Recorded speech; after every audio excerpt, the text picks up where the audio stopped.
Hello नमस्कार देश के भावी अध्यापक एवं अध्यापिकाओं, मेरे YouTube चैनल में आप सभी का स्वागत है। आज हम लोग साथियों यूपी डीएलएड के प्रथम सेमेस्टर के साइंस की चर्चा करने वाले हैं और साइंस में बायो के कौन-कौन से सब्जेक्ट या चैप्टर आप लोग को पढ़ना है, बायो के कौन-कौन से चैप्टर पढ़ना है, उसी बात की हम चर्चा करने वाले हैं। चलिए शुरू करते हैं वीडियो को, ठीक है। आइए देखते हैं। जो पहला चैप्टर है साथी वो है सजीव तथा निर्जीव, सजीव तथा निर्जीव। इसमें आप लोग को पढ़ना है सजीव और निर्जीव के बारे में, यानी इसमें वर्गीकरण करना है। सजीव के बारे में पढ़ना है, सजीव और निर्जीव का वर्गीकरण समझना है, सजीव और निर्जीव में अंतर समझना है। बस जब अंतर निकालना सीख जाएंगे बस कोई दिक्कत नहीं। चलिए शुरू करते हैं। देखिए साथियों, सजीव जो होता है वो क्या होते हैं और निर्जीव क्या होता है, उनके बारे में हमको समझना है, निर्जीव और सजीव के बारे में। देखिए, जो सजीव होती है जिनमें श्वसन होता है, इनमें क्या होता है, इनमें श्वसन होता है, जबकि इनमें नहीं होता है। इनमें वृद्धि होती है, जबकि इसमें नहीं होता है। जैसे हम लोग हैं तो हम छोटे थे तो कैसे थे, अब कैसे हैं, आपके सामने दिखाई दे रहा है। आप अपने से भी ले सकते हैं। तो हम लोग में ग्रोथ होता है, वृद्धि होता है, जबकि निर्जीव में वृद्धि नहीं होता। हम जितना बड़ा बोर्ड लाए हैं उतने ही रह जाएगा, अगर बढ़ता तो कितना अच्छा रहता। समझ रहे हैं। तो वृद्धि होती है, श्वसन होता है। इसमें श्वसन थोड़ा हो रहा है, लेकिन हमारे शरीर में श्वसन होता है। वृद्धि होती है, श्वसन होता है, इसमें जान होती है, जबकि इसमें जान नहीं होती है। क्लियर। तो ये सब है किनके अंतर, सजीव और निर्जीव के अंतर हैं कि इनमें कौन कौन से अंतर स्पष्ट कर सकते हैं। ये भोजन ग्रहण करते हैं, जबकि ऐसा इसमें कुछ नहीं होता है। इसमें उत्सर्जन होता है, जबकि इसमें उत्सर्जन नहीं होता है। इसमें पोषण होता है, जबकि इनमें पोषण नहीं होता है। विभिन्न प्रकार के बहुत सारे अंतर हैं। तो इतने अंतर बहुत हैं, दो चार अंतर आप लोग को याद रहे, बात खत्म। यही समझना है सजीव तथा निर्जीव वाले चैप्टर में। तो ये हो गया पहला चैप्टर आप लोग का कंप्लीट, कि आप लोग को क्या लिखना है। ठीक है, आगे बढ़ते हैं। आगे समझना है दूसरा चैप्टर में। दूसरा चैप्टर में आप लोग को साथियों समझना है पौधों में जनन। क्या समझना है, पौधों में जनन। ठीक है, पौधों में जनन किसे कहते हैं, जब पौधे अपने समान प्रकार के पौधों की उत्पत्ति करते हैं तो उसे जनन कहते हैं। बात खत्म। जब पौधे अपने ही समान प्रकार के पौधों की उत्पत्ति करते हैं तो उसे जनन कहते हैं। क्लियर, जनन क्लियर। अब समझते हैं जनन के प्रकार। जो पौधों में जनन होते हैं वो दो प्रकार के होते हैं। कौन कौन से, लैंगिक और अलैंगिक। लैंगिक जनन और अलैंगिक, लैंगिक और अलैंगिक जनन। साथियों पूछेगा लैंगिक और अलैंगिक जनन में अंतर स्पष्ट कीजिए।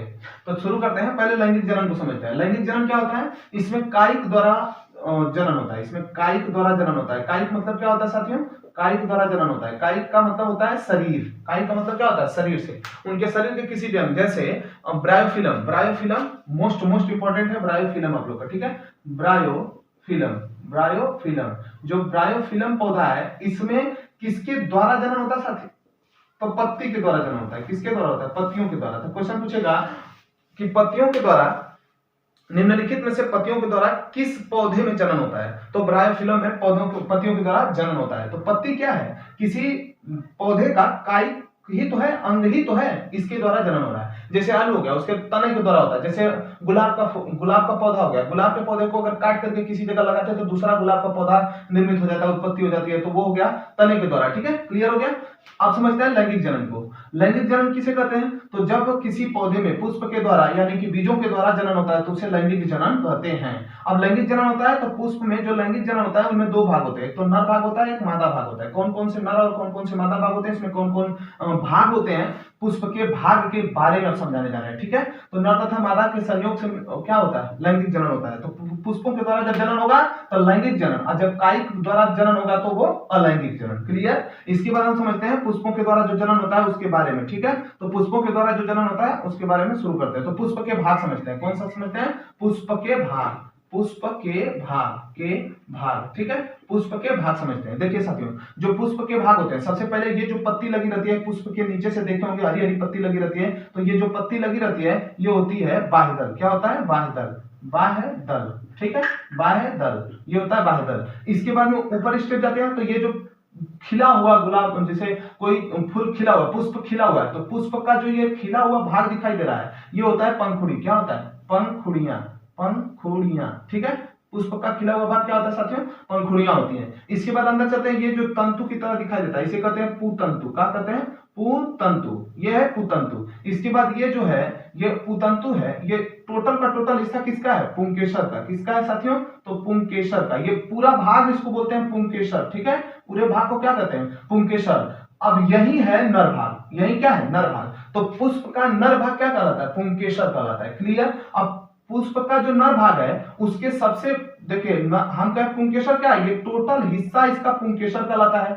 तो पुंकेसर क्लियर है, पुंकेसर पुष्प का नर भाग होता है। इसके बाद इस पुंकेसर में छोटे छोटे दाने की तरह छोटे छोटे दाने पाए जाते हैं, या छोटे छोटे दाने की तरह कुछ प्रवर्ध पाए जाते हैं, जिन्हें क्या कहते हैं साथियों, जिन्हें कहते हैं परागकण।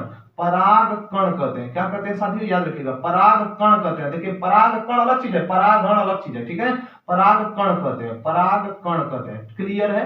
तो परागकण क्या होता है, एकदम क्लियर है, परागकण कहते हैं। इसके बाद में साथियों इधर देखेंगे कि ये तो हो गया नर भाग। तो नर भाग के कितने हिस्से, पुंकेसर हो गया, परागकण हो गया। तो पुंकेसर का सबसे ऊपरी हिस्सा पर जो छोटे छोटे पाए जाने वाला दाने जैसे प्रवर्ध पाए जाते हैं उसे परागकण कहते हैं। इसके बाद समझते हैं हम, ये जो आपको बीच वाला हिस्सा दिखाई दे रहा है, ये वाला हिस्सा, जो बीच वाला हिस्सा दिखाई दे रहा है, ये पुष्प का कौन सा भाग है साथियों, तो स्त्री केसर है। कौन सा भाग है, ये है स्त्री केसर। टोटल वाला हिस्सा स्त्री केसर कहते हैं। ये जो स्त्री केसर है ये पुष्प का मादा भाग होता है। कौन सा भाग होता है, मादा भाग होता है। स्त्री केसर के कितने भाग होते हैं, तो स्त्री केसर का सबसे ऊपरी वाला हिस्सा वर्तिकाग्र कहलाता है। क्या कहलाता है, वर्तिकाग्र कहलाता है, याद रखिएगा, वर्तिकाग्र। बीच वाला हिस्सा कहलाता है वर्तिका। क्या कहलाता है, वर्तिका। इसके बाद सबसे निचले वाले में जो आपको ये वाला हिस्सा दिखाई दे रहा है, ये वाला हिस्सा, इसे कहते हैं अंडाशय। क्या कहते हैं साथियों, अंडाशय, अंडाशय, ठीक है, इसे कहते हैं अंडाशय। ठीक, ये है आपका अंडाशय। इसके बाद अंडाशय में जो छोटे छोटे बीज दिखाई दे रहे हैं इन्हें कहते हैं बीजांड। क्या कहते हैं, बीजांड, इन्हें कहते हैं बीजांड। तो बीजांड तो अपने स्त्री केसर के कितने भाग, 3 भाग। कौन कौन से, स्त्री केसर के 3 भाग कौन कौन से, वर्तिकाग्र, वर्तिका और अंडाशय, 3 भाग याद हो गए। और पुंकेसर के कितने भाग याद रखना है, बस परागकण वाला भाग याद रखना है, पुंतंतु और परागकण, पुंतंतु और परागकण। इसके बाद में हम साथियों समझते हैं कि एक क्रिया है जिसे हमको समझना है परागण के बारे में। परागण, परागण यहाँ पे क्या बताए हम, यहाँ पे बताए हैं साथियों परागकण। यही तो बताए हैं कि इसमें क्या होता है, परागकण होता है। इसमें क्या है, परागकण। इसमें क्या है, परागकण। इसमें क्या है, परागकण। ये सब क्या है, परागकण। अब ये जो परागकण है ये जैसे ही वर्तिकाग्र पे स्थानांतरित होंगे तो किसी पुष्प के, पुंकेसर के परागकण जब वर्तिकाग्र पर स्थानांतरित होते हैं तो इस क्रिया को परागण कहते हैं। जब तक परागण नहीं होगा तब तक कुछ नहीं होने वाला है। परागण क्लियर हो गया। जब किसी पुष्प का परागकण उसके स्त्री के वर्तिकाग्र पर स्थानांतरित होता है तो इस स्थानांतरित होने की क्रिया क्या कहलाती है, परागण कहलाती है। क्या कहलाती है, परागण कहलाती है। और इसी क्रिया को ही, यानी कि ये क्रिया हो जाती है और यहीं से बीज का, यानी कि इसके जो परागकण है वर्तिकाग्र से होते हुए इसके बीजांड में चले जाएंगे तो इसी क्रिया को कहते हैं निषेचन। क्या कहते हैं, निषेचन, फर्टिलाइजेशन, निषेचन, इसी को कहते हैं निषेचन। यानी किस क्रिया के बाद निषेचन होता है, तो परागण क्रिया के बाद पौधों में निषेचन होता है। क्लियर हो गया, निषेचन होता है। इसके बाद हम लोग को आगे समझना है, निषेचन समझा दिए। और जो परागण होता है वो 2 प्रकार, परागण जो होता है वो 2 प्रकार का, स्वपरागण, परपरागण। कितने प्रकार का होता है, 2 प्रकार का, स्वपरागण और परपरागण। स्वपरागण किसे कहेंगे, जब किसी पुष्प का, यानी कि एक ही पुष्प का, इसी का परागकण इसी के वर्तिकाग्र पर, यानी एक ही पुष्प के परागकण उसी पुष्प के वर्तिकाग्र पर स्थानांतरित हो रहे हैं तो इस क्रिया को स्वपरागण कहेंगे। क्या कहेंगे, स्वपरागण कहेंगे, स्वपरागण कहते हैं। और जब किसी ऐसा ही कोई दूसरा पुष्प है और उसका परागकण इसके वर्तिकाग्र स्थानांतरित हो जाएंगे तो उसे कहेंगे परपरागण। क्या कहेंगे, परपरागण, परपरागण। क्लियर हो गया, स्वपरागण, परपरागण। ये था पुष्प के भाग और पुष्प के बारे में और लैंगिक जनन के बारे में। क्लियर हो गया लैंगिक जनन के बारे में। तो पौधों में जनन क्लियर है। अब हम आगे समझते हैं, ठीक है साथियों, इसके साथ लेना है तो ले सकते हैं। आगे बढ़ा जाए। आगे हम लोग को समझना है अगला जो चैप्टर है उसके बारे में। तो अगला चैप्टर जो हमारा है साथियों वो है, थोड़ा सा एक चीज और समझना है, बीजों का प्रकीर्णन, बीजों का प्रकीर्णन, बीजों का प्रकीर्णन, बीजों का प्रकीर्णन। ठीक है साथियों, बीजों का प्रकीर्णन समझना है। तो बीजों का प्रकीर्णन समझने के लिए हम क्या करते हैं साथियों, बीजों का प्रकीर्णन क्या होता है, बीज और प्रकीर्णन। प्रकीर्णन का मतलब होता है फैलना। क्या होता है, फैलना, फैलना, ठीक है, फैलना। तो प्रकीर्णन का मतलब होता है फैलना। बीज का एक स्थान से दूसरे स्थान तक स्थानांतरित होना बीजों का प्रकीर्णन कहलाता है। बीज का एक स्थान से दूसरे स्थान तक स्थानांतरित होना ही बीजों का प्रकीर्णन कहलाता है। बीजों का प्रकीर्णन किन किन माध्यम से होता है? तो देखिए साथियों, हम जब किसी पेड़ पौधों के पास जाते हैं तो उसका बीज हमारे शरीर के ऊपर गिरता है, हम गति करते हैं, तो हम एक स्थान से दूसरे स्थान तक गए, हमारे ऊपर जो पौधे के बीज गिरे हैं वो एक स्थान से दूसरे स्थान तक हमारे माध्यम के द्वारा, हमारे माध्यम से भी बीजों का प्रकीर्णन हो सकता है। जानवर जाते हैं, वनों वाले जो जानवर, वन में जानवर जाते हैं, अपना शिकार करते हैं, जो भी करते हैं, और उसमें पेड़ पौधों के जो बीज होते हैं उनके शरीर पर गिरते हैं और एक स्थान से वो दूसरे स्थान तक जाते हैं, तो उनके द्वारा हो सकता है। हवा चलती है तेज, तो हवा के द्वारा हल्के बीज जो होते हैं एक स्थान से दूसरे स्थान तक चले जाते हैं, तो वायु के द्वारा हो सकता है, जल के द्वारा हो सकता है, विभिन्न प्रकार के द्वारा बीजों का प्रकीर्णन हो सकता है। किसी भी 2-3 प्रकार याद रखिएगा। बात खत्म। इसके बाद हम आगे समझते हैं। बीजों का प्रकीर्णन क्लियर हो गया। अब समझना है आप लोग को विटामिन के बारे में, विटामिन के बारे में, विटामिन के बारे में। ठीक है साथियों, विटामिन के बारे में समझना है। तो विटामिन के बारे में समझना है तो विटामिन के प्रकार समझना है। विटामिन के 2 प्रकार, एक तो होती है वसा में घुलनशील, एक तो होती है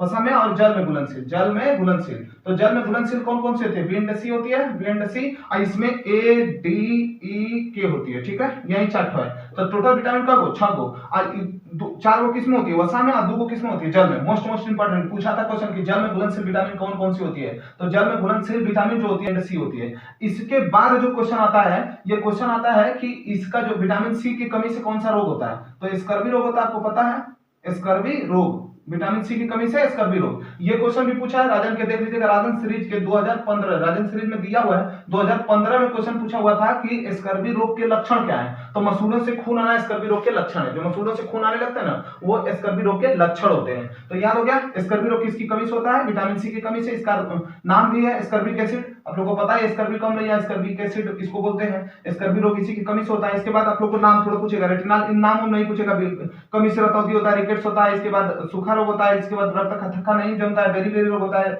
ये सब तो आप लोग को पता है, नाम पता है, रक्त काफी, तो ये सब नाम भी पता है। अब लगभग क्लियर हो गया होगा कि विटामिन में क्या क्या पूछना होगा। तो विटामिन में विटामिन के प्रकार याद रखिएगा, कौन सी विटामिन वसा में घुलनशील है, कौन सी जल में घुलनशील है, विटामिन सी की कमी से कौन सा रोग होता है, और उसके लक्षण कौन से होते हैं। बात खत्म, विटामिन वाला काम खत्म। साथियों, बायो में इतना ही आप लोग को फर्स्ट सेमेस्टर में पढ़ना है और इससे ज्यादा कुछ नहीं पढ़ना है, और आप लोग का अब तैयार हो चुका है बायो का सिलेबस। अब हम फिजिक्स और केमिस्ट्री का थोड़ा सा है, तो फिजिक्स और केमिस्ट्री के लिए अलग लेक्चर लेकर के उसे भी खत्म कर देंगे। बहुत बहुत धन्यवाद हमारी वीडियो देखने।